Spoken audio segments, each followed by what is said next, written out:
A very good morning, 31st of December, 2025 is done. So many things that we hoped for, worked on, didn't get to, things that happened, it's done. Yeah, it's just a new day tomorrow. The day changes, like people say. But in all, it is a new beginning. It is the beginning of a new year.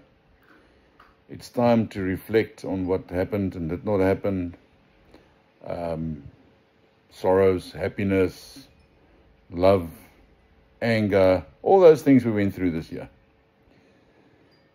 Which we can leave, I heard someone say the other day, we can leave it in the box of 2025. I've got a couple of things. They're definitely going to stay behind in 2025.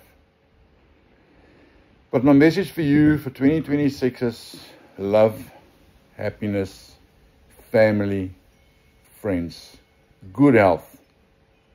And thank you for being part of my journey.